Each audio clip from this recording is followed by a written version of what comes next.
जगज्जालपालं गजत्कण्डमालं शरचन्द्रपालं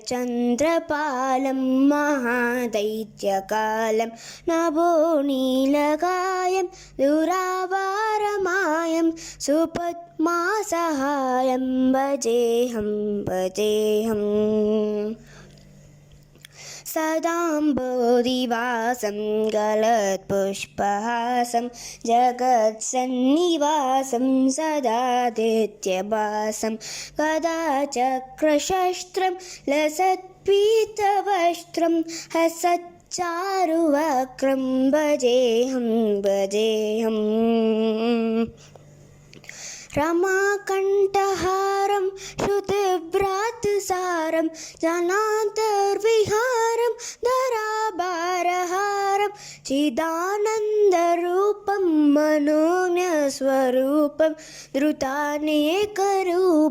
भजेऽहं जगज्जालपालं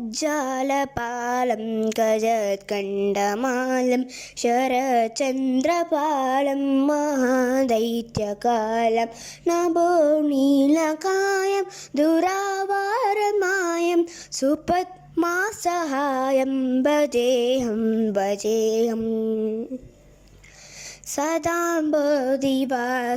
गलत्पुष्पहासं जगत्सन्निवासं सदादित्यभासं गदाचक्रशस्त्रं लसत्पीतवस्त्रं हसच्चारुवक्त्रं भजेऽहं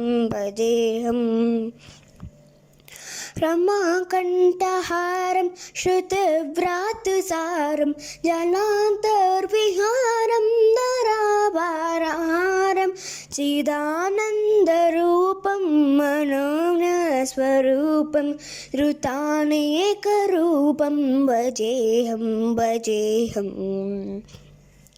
जगज्जालपालं गजत्कण्डमालं शरचन्द्रपालं महादैत्यकालं नभोनीलकायं दुरावारमायं सुपद्मासहायं भजेऽहं सुपद्मासहायं भजेऽहं सुपद्मासहायं भजेऽहं